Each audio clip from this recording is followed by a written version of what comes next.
25절 말씀을 보면 유다는 이 직무를 버리고 제 곳으로 갔나이다. 제비 뽑아 마띠아를 얻으니 그가 야란 사도의 수에 들어가니라. 그러니까 12절부터 26절까지 이 말씀의 핵심은 마지막 25절, 26절에 있다, 이렇게 보시면 되겠습니다. 그러니까 12사도 안에 세워져 있었던 가룟 유다가 이 직무를 버렸습니다. 이 직무라는 것이 어떤 직무입니까? 사도의 직무죠. 사도의 직무를 버리고 제 곳으로 갔습니다. 제 곳. 어디로 갔을까요? 제 곳. 성경 전체 흐름을 요약해서 말씀드리면 가룟 유다가 간 자기의 곳이라는 것은 게헨나, 곧 지옥을 가리키는 것이고, 아울러서 이 지옥에 있다가 나중에 몸의 부활을 경험하고 최후의 심판대 앞에서 어디로 들어가게 되는가? 결국 불못으로 들어가게 될 사람이다.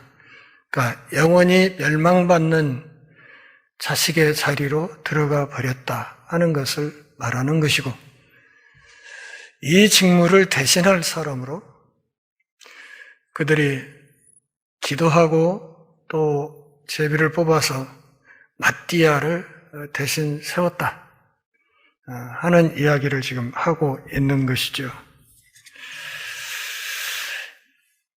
이 사도 한 명을 보선하는 이 작업을 주도하고 있는 사람은 지난주에 제가 말씀을 드렸듯이 사도 베드로입니다.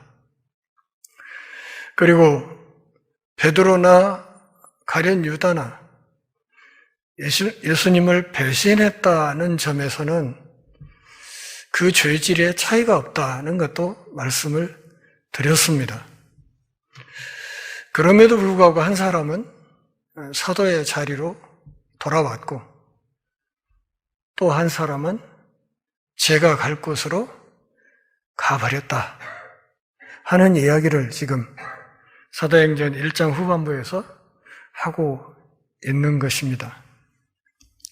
오늘은 본문을 정리하기 전에 지난주에 베드로에 관해서 생각을 했던 것과 마찬가지로 또 다른 한 사람의 배신자, 곧 가룟 유다를 조금 자세하게 살펴보려고 합니다.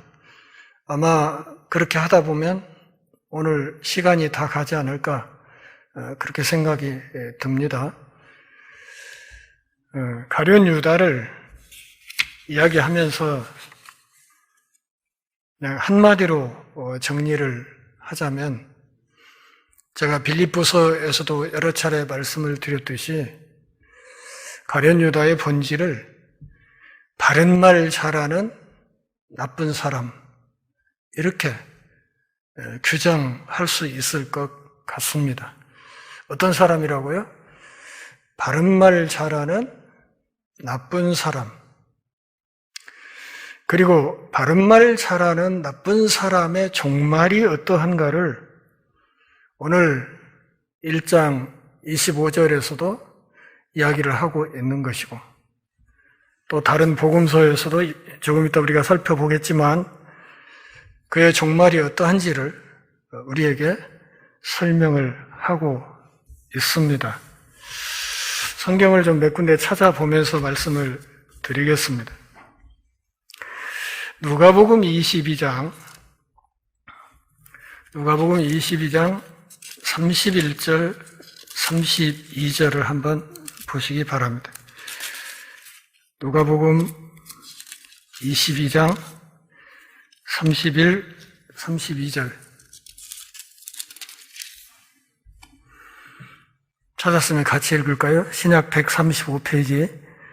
시몬아, 시몬아, 보라, 사탄이 너희를 밀가부르듯 하려고 요구하였으나 그러나 내가 너를 위하여 네 믿음이 떨어지지 않기를 기도하였노니 너는 돌이킨 후에 네 형제를 굳게 하라. 여기 이 네 형제를 굳게 하라 하는 이 말은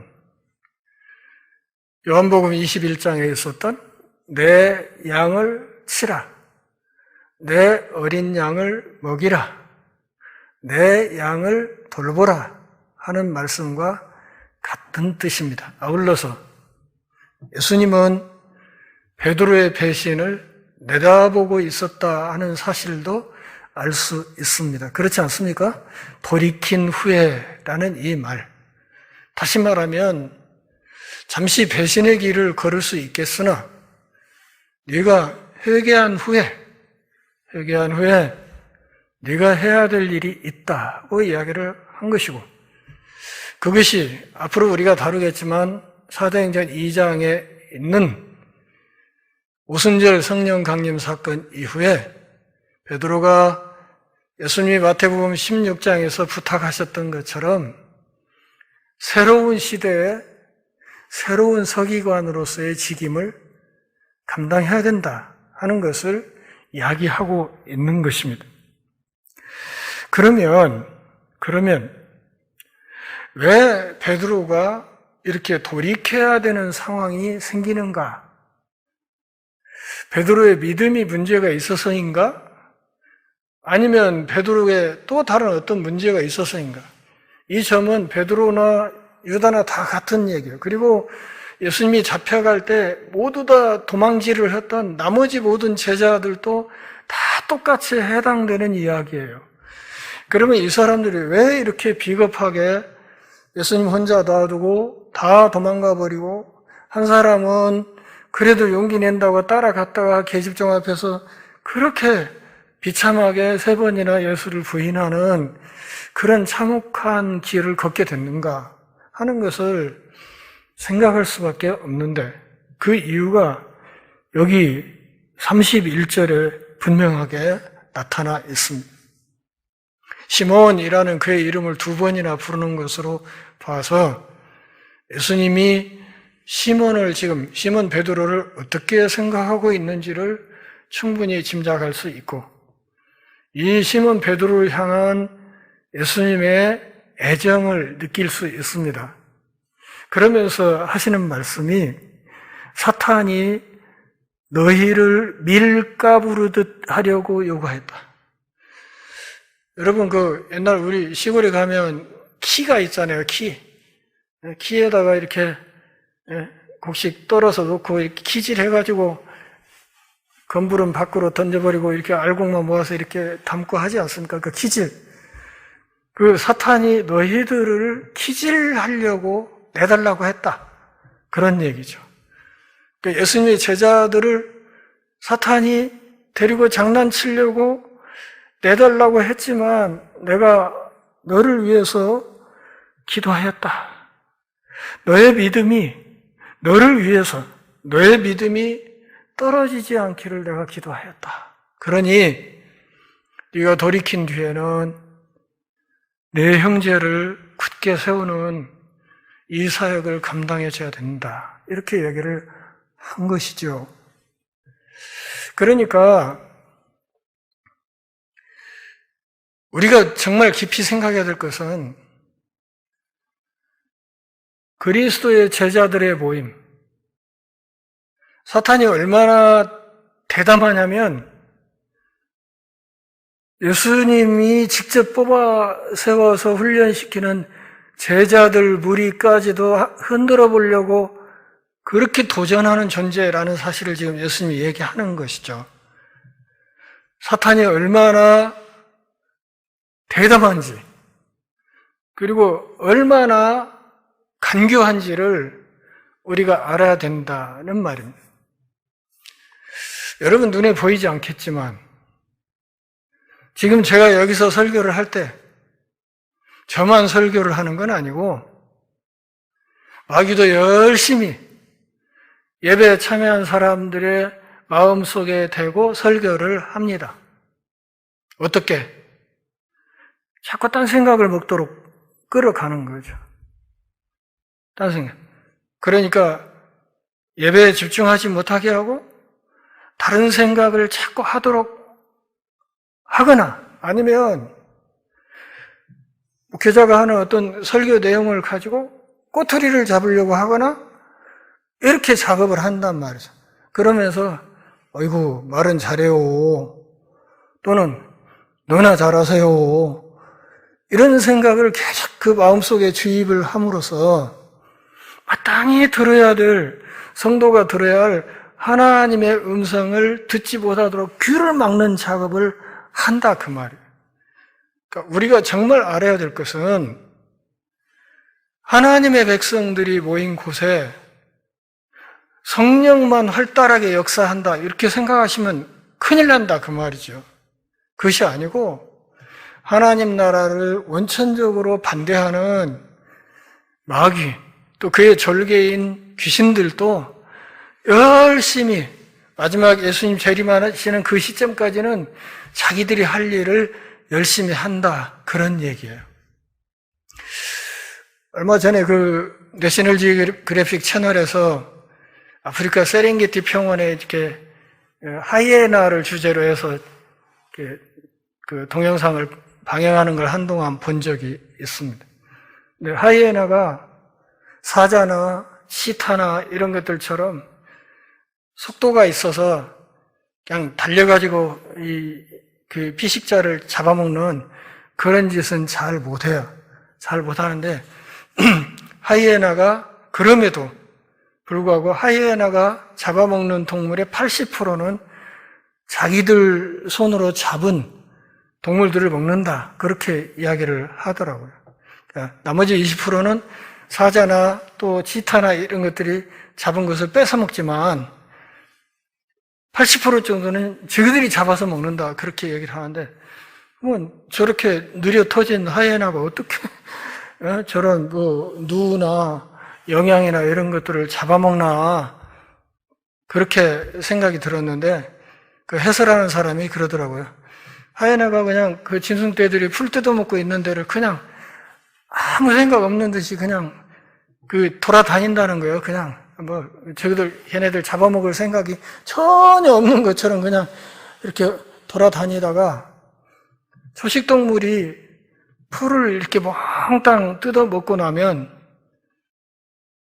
졸린다는 거지. 그래가지고 그 짐승떼 속에서 풀밭에 누워서 잠깐 잠든 짐승들이 눈에 띈다는 거예요. 그러면 가가지고 일단 한 입만 딱 물으면 그 치악력이 엄청 강한 동물이기 때문에 한 마리만 딱 물고 늘어지면 나머지가 달려가서 그냥 뜯어먹어 버리는 이렇게 해서 사냥을 한다. 그런 이야기를 했는데 저는 이제 그 이야기를 들으면서 사탄에 대해서 성경이 우리에게 말하는 마귀가 우는 사자같이 삼킬 자를 찾아서 두루 돌아다닌다 하는 말이 그 상황과 딱 맺어 떨어지는 것 같더라고요. 그러니까 우리가 신앙생활을 하는 것이 힘들어지는 결정적인 이유는 물론 우리가 나태한 측면도 있고 때로는 우리가 아직 훈련이 덜 된 측면도 있고 우리가 연약한 측면도 있겠으나 그보다는 우리의 발걸음을 하나님 앞으로 가까이 가지 못하도록 막는 악한 영의 세력이 분명히 있다는 거죠. 그리고 그것이 작동하면서 내 마음속에 혹은 내 주변의 환경을 통해서 그것이 작동하면서 우리가 한 걸음씩 하나님으로부터 멀어지는 길을 걸을 수도 있다는 거예요. 제가 목회 초기에 크게 오판했던 측면이 바로 그런 부분이었어요. 그러니까 사탄의 권세, 또 그 사탄의 유혹을 불러들이는 죄인들의 부패한 본성, 이것을 내가 너무 과소평가했구나 하는 후회를 한 적이 있었습니다. 이걸 내가 너무 과소평가했었구나. 그걸 제대로 평가를 했다면 방향이 좀 달라질 수도 있지 않았을까 하는 후회를 했지만 이미 때는 너무 늦으리였어요. 그래서 우리가 정말 긴장해야 될 것은 물론 성령 하나님께서 우리 안에 계시면서 우리를 거룩한 길로 계속 이끌어 가시지만 그 이면에는 그 성령의 사역을 적극적으로 반대하는 악한 영의 흐름도 있다 하는 사실을 기억해야 된다 그 말이죠. 사탄이 얼마나 담대하냐면 예수님한테까지 가서 도전을 하지 않습니까? 예수님한테까지 가서 네 제자들 내가 흔들어 버리겠다고 그렇게 도전을 하지 않아요. 욥기를 보면 하나님 아버지 앞에 가서 욥을 잡고 흔들겠다고 하지 않아요. 그렇기 때문에 이것을 우리가 과소평가하면 안 된다 하는 사실을 알아야 됩니다. 성경에 바른 말을 잘하는 나쁜 사람들이 예가 나오는데 오늘은 크게 두 가지 예만 좀 들겠습니다. 하나는 바리새인들, 그리고 또 다른 하나는 사도행전 1장에서 다뤄지고 있는 가룟 유다입니다. 마태복음 23장 3절부터 7절까지 한번 보실까요?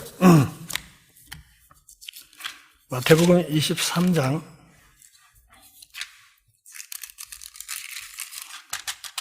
3절부터 7절 2절부터 보시라.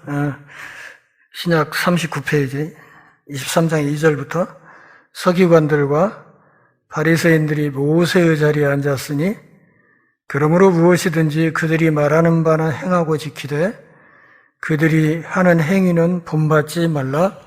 그들은 말만 하고 행하지 아니하며 또 무거운 짐을 붓고 사람의 어깨에 지우되 자기는 이것을 한 손가락으로도 움직이려 하지 아니하며 그들의 모든 행위를 사람에게 보이고자 하나니 곧 그 경문 띠를 덮게 하며 옷수를 길게 하고 잔치의 윗자리와 회당의 높은 자리와 시장에서 문안 받는 것과 사람에게 랍비라 칭함을 받는 것을 좋아하느니라. 예수님이 바리새인들에 대해서 뭐라고 얘기를 했냐면 그들의 말은 들어라. 무슨 말인가 하면 바른 말은 한다 이 말이죠. 바른 말은 할 줄 아는 사람들이다 그런 얘기예요. 그런데 그들의 행위는 따라가면 안 된다. 그렇게 얘기를 했어요. 그러니까 그들이 하는 말은 수용해서 따를 필요가 있겠으나 반면에 그들의 행동은 따라가면 안 된다. 이것을 제 말로 다시 번역을 하면 바리새인들은 바른 말을 잘하는 나쁜 사람들이다 그런 뜻입니다.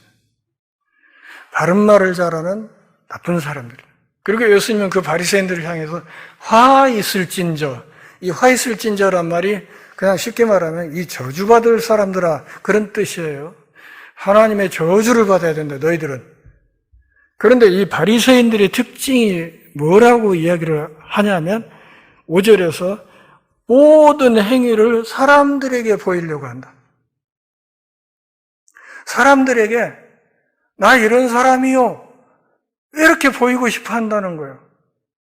사람들에게 보이는 게 목적이에요. 하나님 앞에 내가 어떤 사람으로 나타나냐 이게 중요한 게 아니고 사람들에게 내가 어떻게 보이느냐. 그래서 사람들에게 자기가 있어 보이려고 좋게 보이려고 하는 거기에 목숨을 건다 이거죠. 그래서 기도 시간이 되면 어떻게 돼? 하루에 3때 기도하게 되는데 기도 시간이 가까워 오면 어떻게 해요? 집안에 가만히 있다가도 길거리 내 거리로 나가. 내 거리 신호등 있는 데 가서 두 손 지켜두고 하늘을 향해서 하나님 아버지 하고 큰 소리로 기도를 한다 이 말을. 그 바리새인과 세리의 기도가 성경에 들어가 있지 않습니까? 큰 소리로 기도를 해야. 그러니까 그 기도를 하는데 그 기도를 누구를 향해서 하는 거예요? 기도의 본질이 누구에게 하는 거예요? 하나님께 하는 거죠. 하나님과 나와의 대화가 기도잖아요. 그런데 그 기도를 하나님께 하는 게 아니라 형식은 하나님께 하는 것으로 하나님 아버지를 부르지만 그 중심은 지금 누구한테 가 있어요? 사람들 앞에 가 있는 거예요. 사람들. 뭐 하라고? 내가 얼마나 기도하는 사람인지를 보아달라고. 그렇게 홍보하는 것이죠. 그러니까 그것은 기도가 아니고 사실은 홍보라 그 말이에요. 자기 홍보. 기도하면서 자기를 자랑하는 사람. 기도하면서 누군가를 욕하는 사람. 이런 경우 얼마나 많은지 몰라요. 기도하면서 성경 실력 자랑하는 사람. 많습니다. 제가 전에 다니던 교회에서는요, 공예배 시간에 어떤 집사님 한 분이 올라와서 기도를 했는데, 대표 기도를 자그마치 45분을 해버려서, 근데 기도 중에 창세기 이야기가 나오기 시작하더니, 창세기 1장부터 12장까지 가버린 거예요. 쫙 읊어가지고 가는데, 죄송하지만 제가 중간에 한번 눈 뜨고 쳐다봤어요. 저 언제까지 저럴 것인가. 그랬더니 몇 사람들이 눈 뜨고 쳐다보다가 저 눈이 마주치고 서로 민망하고 막 그런 적이 있어요. 결국은 이제 담임 목사님이 뒤에 가서 실벅거려갖고 이렇게 그만하긴 했는데 그날 목사님 설교는 딱 5분으로 끝났어요. 그러니까 기도 45분? 그러니까 기도가 뭔지를 모르는 거죠. 기도가 하나님 앞에 내 마음을 또 대표 기도를 한다면 공동체 전체의 마음을 모아서 하나님 앞에 오직 그분께만 올리는 우리의 호소이자 탄원이자 감사이자 이런 것이어야 되는데 그게 아니고 사람이 마음속에 있다 이 말이에요. 사람이. 이 기도가 위를 향하는 게 아니라 옆을 향하는 옆을. 바리새인들의 특징을 예수님이 5절에서 그렇게 이야기를 한 거예요. 사람에게 보이려고 한다. 사람에게 나 이런 사람이요. 내가 이 정도 되는 사람입니다. 이걸 과시하려고 한다. 이렇게 이야기를 한 것이죠. 그러면서 예수님이 뭐라고? 그 사람들이 하는 말은 들어도 되지만 행동은 그렇게 따라하면 안 된다. 이렇게 얘기를 하신 것이죠. 그러니까 예수님이 여기서 말하는 바리새인들이 한마디로 요약하면 바른 말을 하는 나쁜 사람들이라는 얘기예요. 또 한 사람. 요한복음 12장 1절부터 8절까지 보겠습니다. 요한복음 12장. 제가 성경을 바꿨더니 그냥 잘 안 넘어가서. 요한복음 12장 1절부터 8절까지 신약 167페이지 같이 읽습니다. 6월절 엿새 전에 예수께서 베다니에 이르시니 이곳은 예수께서 죽은 자 가운데서 살리신 나사로가 있는 곳이라. 거기서 예수를 위하여 잔치할새 마르다는 일을 하고 나사로는 예수와 함께 앉은 자 중에 있더라. 마리아는 지극히 비싼 향유 곧 순전한 나드 한 근을 가져다가 예수의 발에 붓고 자기 머리털로 그의 발을 닦으니 향유 냄새가 집에 가득하더라. 제자 중 하나로서 예수를 잡아줄 가룟 유다가 말하되 이 향유를 어찌하여 300데나리온에 팔아 가난한 자들에게 주지 아니하였느냐 하니 이렇게 말하면 가난한 자들을 생각함이 아니요 그는 도둑이라 돈꾀를 맞고 거기 넣는 것을 훔쳐감이라. 예수께서 이르시되 그를 가만두어 나의 장례할 날을 위하여 그것을 간직하게 하라.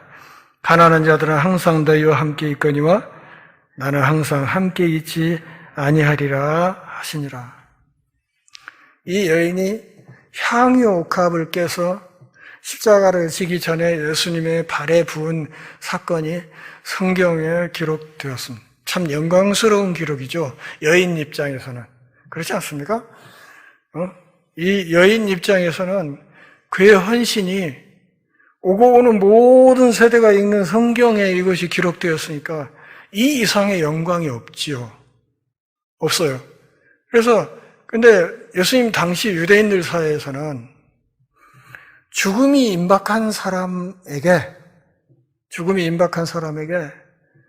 그 사람의 몸에 향유를 부어서 죽음을 준비하는 그런 예식이 있었어요. 그런 사회적인 관행이 있었어요. 그러니까 이 여인이 와서 지금 예수님의 발에 이 향유 옥합을 깨서 향유를 부은 이 사건은 이 여인이 지금 예수 그리스도의 십자가의 죽으심을 내다보고 있다는 뜻이고, 그 십자가에서 죽으실 예수님에 대한 사랑과 존경의 표시로서 이 옥합을 깨서 향유를 그분의 발에 부은 것이다. 그런 말이에요. 이것을 두고, 그런데 3절에서 이 성경 기자는 뭐라고 얘기하냐면, 이 향유를 일컬어서 지극히 비싼 향유, 곧 순전한 나드 한 근, 이렇게 얘기를 했어요. 나드향이라고 하면 이해가 잘 되실런가? 요즘식으로 말하면 샤넬 넘버 5 뭐 이런 거예요. 소위 최고급 향수를 말하는 거예요. 그런데 이 값을 유다가 이야기하는 것으로 보면 300데나리온 정도 받을 수 있다고 얘기를 했잖아요. 300데나리온이라고 하면 노동자 하루의 품삯이 한 데나리온이니까 노동자 한 사람이 1년간 일해서 벌 수 있는 품삯에 해당되는 거액이에요. 그 정도 값이 나가는 비싼 향유예요. 어쩌면 이 여인에게 이 향유는 이 여인의 전 재산에 가까울 수도 있어요. 그리고 평생 아끼고 해서 이렇게 모았던 것일 수도 있고요. 근데 그것을 갖다가 거침없이 깨가지고 예수님의 발에 부어버렸다, 그런 얘기죠. 이것을 본 가룟 유다가 5절에서 이렇게 말합니다. 어찌하여 300데나리온에 팔아 가난한 자들에게 주지 아니하였느냐 하고 여인을 책망했어요. 그러니까 유다의 이 말은 무슨 말인가 하면, 이 비싼 기름을 허비하지 말고 그냥 헌물을 했으면, 헌금이나 똑같은 거예요. 헌물을 했으면 이것을 이 향유를 갖다 팔면 300데나리온은 좋게 받을 텐데, 그 돈으로 구제했으면 얼마나 많은 사람들을 도울 수 있었겠니? 이렇게 얘기를 한 거죠. 얼마나 많은 사람들을 도울 수 있겠냐? 이걸 팔아서 300데나리온의 돈을 마련해서 그걸로 가난한 사람들을 구제한다면 그게 훨씬 좋지 않아? 이렇게 이야기를 한 거죠. 그러니까 이것을 팔아서 구제해야 된다, 바른 말이죠. 기독교인 중에 구제하지 않은데 싫어할 사람 누가 있어요? 다 해야 된다고 하지, 안 그래요? 이게 바른 말이에요. 바른 말이라고. 그런데 그 다음 구절을 보면 6절에서 그의 본심을 성경기자가 이렇게 이야기해요. 가난한 사람들을 진짜 도우려는 생각이 있었던 것이 아니다. 아니고 이 녀석이 도둑놈이라 제자단에 재물을 받고 있었기 때문에, 돈꾀를 맡는 책임을 맡고 있었기 때문에 헌물을 하면 당연히 그것이 누구에게 들어가겠어요? 가룟 유다에게 들어가겠지. 그러면 들어오면 그것을 in my pocket 할 생각을 갖고 있었는데, 이 여자가 이걸 깨끗해가지고 그냥 부어버리니까 아이고 아깝이 이랬다는 거예요. 그러면서 성경 기자는 그가 했던 말, 구제해야지, 무슨 소리야, 무슨 짓을 하는 거야 했던 이 바른 말에도 불구하고 성경 기자는 이 사람의 본질을 뭐라? 이 도둑놈이라고 기록을 딱 하고 있는 거예요. 이 도둑놈이라. 이 도둑놈이기 때문에 그걸 아까워해서 여인을 책망한 것이다. 그런 얘기죠. 그러니까 겉으로 말은 구제해야 되는데 이렇게 하지만 사실 보이지 않는 그의 본심은 내 주머니에 들어야 되는데 아깝이 이랬다는 거예요. 이렇게 이야기를 해요. 결국 중요한 것은 예수님의 평가 아니겠어요? 7절, 8절에서 예수님이 뭐라고 말합니까? 요약하면 이 여자가 한 이 일, 이 비싼 향유옥합을 깨서 내 발에 부은 이 일이 나쁜 짓 아니다. 그리고 가룟 유다에게 그렇게 비난받을 만한 일을 한 게 아니다. 더 나아가서 오히려 다가오는 나의 죽음을 예비하는 참으로 귀한 헌신이었다. 예수님이 그렇게 평가를 했다는 거예요. 그러니까 겉으로 드러나는 말과 실제 마음의 중심이 전혀 다를 수 있다는 이야기를 하는 것이고, 그렇기 때문에 이 가룟 유다를 바리새인들과 마찬가지로 바른말 잘하는 나쁜 사람으로 규정할 수 있다. 저는 그렇게 본다. 그 말입니다. 또 요한복음 13장 21절부터 좀 봅시다. 바로 뒤에 있네요. 요한복음 13장 21절부터 30절까지 교독하시죠. 예수께서 이 말씀을 하시고 심령이 괴로워 증언하여 이르시되 내가 진실로 진실로 너희에게 이르노니 너희 중 하나가 나를 팔리라 하시니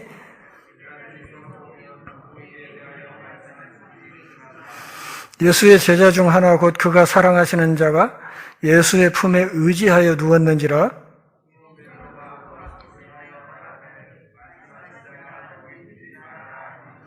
그가 예수의 가슴에 그대로 의지하여 말하되 주여 누구입니까?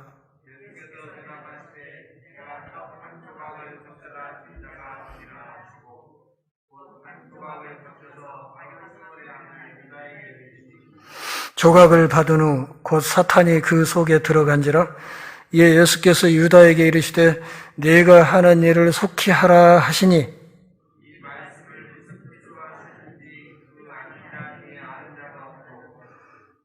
어떤 이들은 유다가 돈꾀를 맡았으므로 명절에 우리가 쓸 물건을 사라 하시는지 혹은 가난한 자들에게 무엇을 주라 하시는 줄로 생각하더라. 유다가 그 조각을 받고 곧 나가니 밤이라라.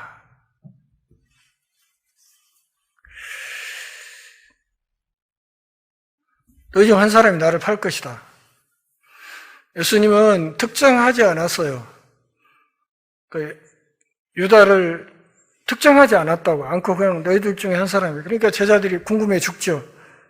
그러니까 베드로가 요한에게 자꾸 네가 물어봐 누군지 물어봐 이렇게 하니까 요한이 나서서 묻습니다. 다 자기들이 근심이 되죠. 혹시 난가? 그러니까 예수님을 배신할 수 있는 이 길에 대해서 길을 12명 중에서 예수님이 어느 한 사람을 특정하지 않았어요. 특정하지 않고 유다를 콕 찍어서 이름을 말하지도 않았어요. 왜 그런가 하면 유다가 베드로처럼 나중에 돌이켰을 때 제자 공동체에 다시 합류해야 될 그 과정을 편하게 해주려고 그 이름을 직접 지목하지 않은 거예요. 그러니까 배신하는 그 과정까지도 예수님은 유다를 끝까지 품고 있었다는 사실을 우리가 알아야 됩니다. 누굽니까? 그래서 결국 유다에게 지금 뭐라고 얘기를 해요? 네가 하는 일을 속히 하라. 27절에서 이렇게 말하고, 이것도 제자들이 각기 제멋대로 해석을 한 거예요. 이 사람이 재무 담당이니까 혹시 어디 슈퍼에 나가서 뭐 좀 사오라고 하셨는가? 사전에? 그래서 그걸 하라는 건가? 아니면 뭔가 돈을 가지고 가난한 사람 구제하라는 뜻인가? 이런 저런 짐작들을 제자들이 하긴 했지만 명확하게 예수님이 말한 네가 하는 일을 속히 하라 하는 이 말이 무슨 뜻인지는 몰랐어요. 근데 예수님은 알고 유다도 알아듣는 이야기죠. 어떤 이야기? 너 지금 나를 팔려고 하지? 그 일 하고 싶으면 가서 해. 이 말을 유다에게만 넌지시 하신 거예요. 그러니까 예수님은 유다가 자기를 팔 거라는 걸 아시고 너 하고 싶은 일 해라. 이렇게 얘기를 한 것이고 유다는 그 말을 알아들었지요.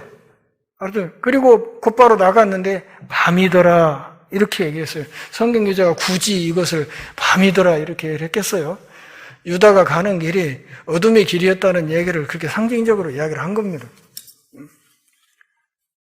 그러니까 제가 이제 이 대목과 관련해 웃기는 이야기를 좀 한 가지 하면, 제가 전주권에서 성경 묵상을 하는 어떤 단체 전주 지부 이사를 한동안 했어요.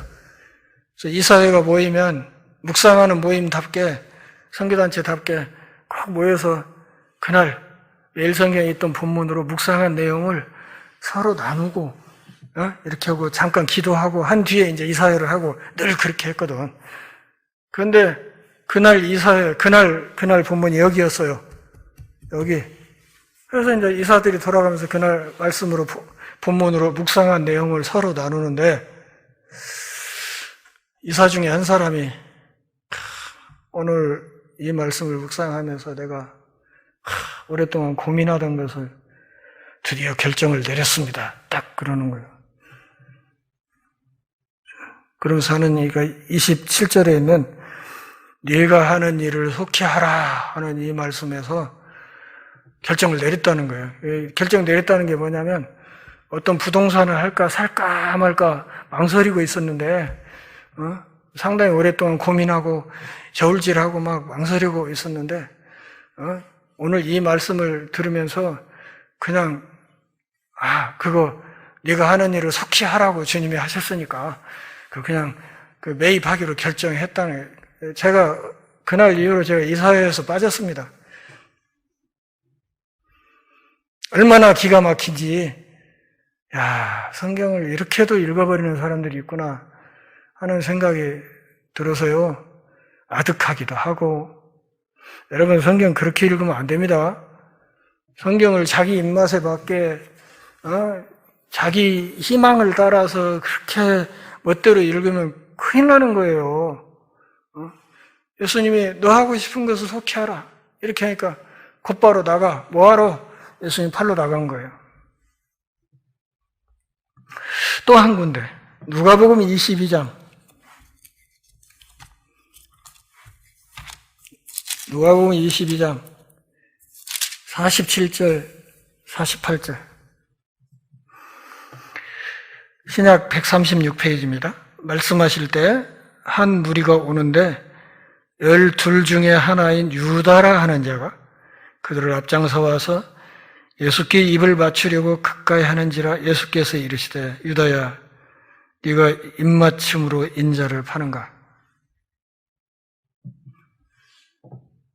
예수님과 입을 맞추는 것이 군병들에게 그들이 체포해야 될 당사자가 누군지를 지목해주는 행위라고 사전에 약속을 했죠. 당신들 어둠 속에서 겟세마네 동산에 찾으러 갈 건데 요즘처럼 뭐 조명이 있는 때가 아니니까 캄캄한 밤이잖아요.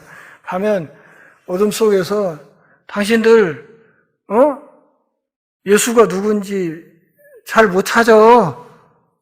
그러니까 행여라도 엉뚱한 사람 잡아버리면 당신들 낭패잖아. 그러니까 그 시간에 예수가 제자들과 어디로 모이는지도 내가 알고, 그러니까 내가 가서 선생님 안녕하십니까 하고 입을 쫙 맞추는 그 사람을 잡으라고 지금 서로 약속을 하고 온 거예요.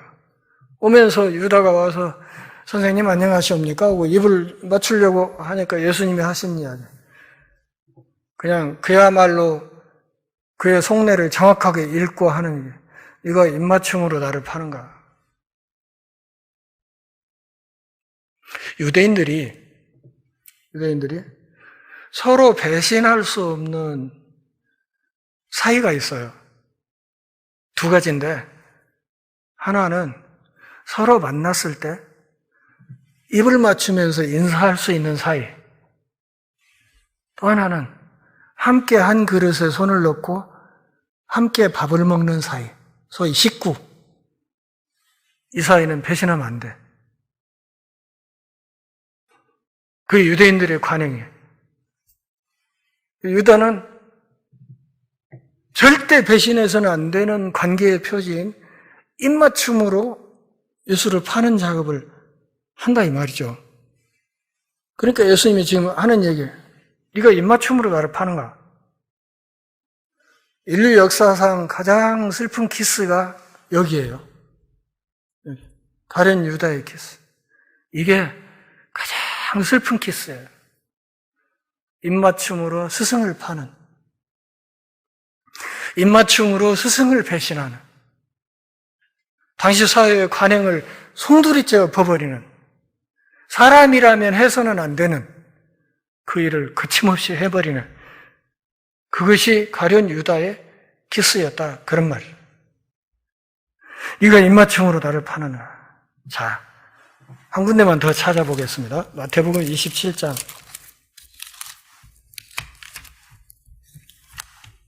마태복음 27장 1절부터 8절까지 보겠습니다. 교독하죠. 새벽에 모든 대제사장과 백성의 장로들이 예수를 죽이려고 함께 의논하고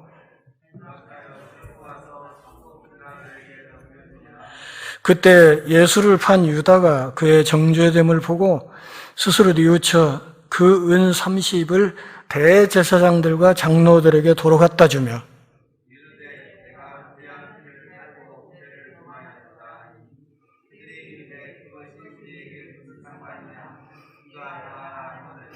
유다가 은을 성소에 던져놓고 물러가서 스스로 목매어 죽은지라.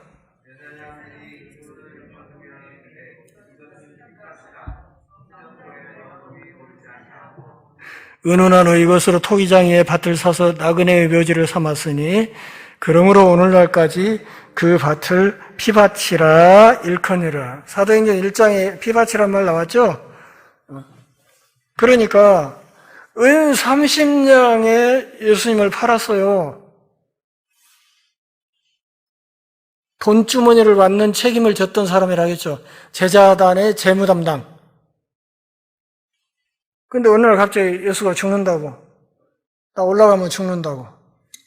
이 말은 가룟 유다에게는 무슨 뜻이냐면 재무 담당으로서 목이 날아가는 거예요. 그렇지 않습니까? 그동안에 재무를 맡아서 나름대로 이렇게 슬쩍슬쩍 빼먹는 게 있었는데 저 사람 올라가서 죽어버리고 나면 이 제자단의 재무 담당이고 뭐시고 아무것도 아니잖아요. 목이 날아가 버리는 거죠. 그러니까 예수에 대한 그의 기대가 그냥 끝난 거예요. 그렇다면 에라 모르겠다. 이왕 그렇게 될 거면 마지막으로 이 나사렛 예수의 몸값이라도 챙겨야겠다. 그게 은 30냥. 당시 노예 한 사람의 몸값이었어요. 은 30냥을 대제사장과 넘겨주는 조건으로 거래를 하고 그걸 받았어요. 근데 나중에 상황을 보니까 잘못한 것 같거든? 그래서, 큰일 났다 싶어서 뉘우치고, 왜 있잖아요. 3절에 보면 스스로 뉘우쳐 가서 거래 없던 걸로 하자고. 이 돈 돌려주겠다고 했더니 이 사람들이 아니, 거래는 취소 못해. 네가 책임져. 이런 거. 이거를 이제 우리가 쓰는 한자말로 토사구팽이라고 하죠. 네? 토사구팽. 네가 감당해. 하니까 그것을 은전을 성소에 던져놓고 자살했다 그런 얘기죠. 그러니까 여기 3절에 있는 뉘우쳤다 하는 이 말은 회개가 아니에요. 많은 사람들이 뉘우침을 그냥 회개로 착각하는 경향이 있는데 천만의 말씀이에요. 뉘우침은 회개가 아니에요. 생각해보면 내가 좀 잘못한 것 같은데 내가 좀 그런 것 같은데 뭐 설교를 들으면서도 그래 내가 좀 잘못한 것 같은데 여기 이러고 끝나는 게 회개는 회개에 합당한 열매가 나와야 되는 거예요. 그게 없어. 그게 없이 잠깐 뉘우치다가 그냥 던져놓고 자살해버려요. 그래서 피밭을 사는 돈이 됐다고 이야기를 해요. 바른말 잘하는 나쁜 사람의 종말을 지금 제가 말씀을 드린 거예요. 바리새인들은 예수님으로부터 화 있을진저, 그러니까 예수님으로부터 저주를 혼박 받아요. 저주를. 하나님의 저주가 내리면 뭐 답이 없는 거 아니겠어요? 가룟 유다는 어땠습니까? 이 사람이 사도 12명의 일원으로 생활하기는 했지만 이 사람이 예수를 믿은 거예요? 아니면 돈을 믿은 거예요? 지금 뭘 믿고 예수님을 따라다니냐고? 돈을 믿었죠. 돈이 이 사람에게 하나님이었던 거예요. 돈이. 마태복음 6장에서 예수님이 뭐래요? 너희가 하나님과 재물을 겸하여 섬길 수 없다. 이렇게 말씀하시죠. 그러니까 하나님이냐 돈이냐, 양자택일의 문제를 놓고 선택하라고 우리에게 몰아친단 말이에요. 근데 가룟 유다는 예수님을 따라다니긴 했지만 궁극적으로 그가 따랐던 신은 예수님이 아니라 돈. 더 정확히 말하면 예수님이 아니라 예수님이라는 그 이름으로 인해서 내가 얻는 부수적인 수입, 그게 목적이었다는 거예요. 오늘날 또 예수님 이름 팔아서 장사하는 사람들이 얼마나 많은지 몰라요. 얼마나 많은지. 그러니까 이 바른말 잘하는 나쁜 사람의 종말을 우리가 보고 죄를 짓자는 말이 아니라 이런저런 실수할 수 있겠지만 이런 죄는 지면 안 된다. 아시겠습니까? 바른말 잘하는 나쁜 사람이 받는 이 무시무시한 형벌은 받지 않아야 된다는 이야기입니다. 그래서 항시 우리가 하는 말을 조심하고 그 말이 중요한 것이 아니라 그게 드러나는 실제 삶, 그 삶의 모습을 추동하는 보이지 않는 마음이 중요하다는 것을 알아야 된단 말이에요. 우리 동네에 미친 사람이 하나 있어요. 한낙천 김미애 집사님도 본 적이 있는가 모르겠네. 미친 사람이 하나 있는데 이 사람은 요새 좀 뜸하더라고요. 어디 갔는지. 얼마 전까지만 돌아다녔어요. 아파트 앞에 돌아다니면서 막 하늘을 향해서 막 핫들이 오면서 큰 소리로 막 외치고 다니는데 뭐라고 외치냐면 천하의 미친놈의 새끼들이 죄다 나보고 미쳤다고 한다니까. 그러고 돌아다녀요. 천하의 미친놈들이 죄다 나보고 미쳤다고 한다니까. 근데 제가 보기에 그 사람 미친 사람이요. 그 사람 말이 나 미친 사람 아니요 이래서 그게 아니고 그 사람의 행동을 보면 미친 사람이란 말이에요. 그러니까 사람들이 우리를 저 사람이 진짜 예수 믿는 사람 맞아? 이것을 판정하고 보는 것은 우리 입에서 나가는 말이 아니고 우리의 신자로서의 우리의 삶, 그리고 그 삶을 추동하는 보이지 않는 우리 마음에 있다는 사실을 명심하시기 바랍니다. 우리의 마음이 중요한 거예요. 왜냐하면 그 마음이 결국 행동으로 나오는 것이고 그 착한 행실을 통해서 사람들이 하늘에 계신 우리 아버지께 우리로 인해서 영광을 돌리는 것이기 때문에 그래요. 우리가 하는 말이 아니고 우리의 행위를 본다. 사람들도 그렇고 하나님도 그렇다는 사실을 알고 바른 말을 하는 것도 중요하겠으나 그보다 더 중요한 것은 보이지 않는 우리의 중심이 행여 하나님 앞에 저 녀석 도둑이라고 도둑놈이라고 이런 평가를 듣지 않도록 조심하는 것이 중요하겠다는 말씀입니다. 그래야 우리가 나중에 영원한 불못으로 들어가지 않을 것입니다. 나중에 우리가 새하늘 새 땅에 가면 유다를 볼 수 있을까요? 없을까요? 저는 볼 수 없을 것이라고 생각합니다. 기도하겠습니다. 하나님 아버지, 오늘도 우리가 함께 모여 주의 말씀 앞에서 우리 신앙의 옷깃을 다시 여미는 복 주셔서 고맙습니다. 삶이 다하는 그 마지막 순간까지 하나님의 백성으로서 우리의 중심을 꿰뚫어 보시는 하나님 앞에 정직하게, 순결하게, 그리고 최선을 다해서 충성을 다하는 진실한 하늘 백성들 다 되게 하옵소서. 예수님의 이름으로 기도합니다. 아멘.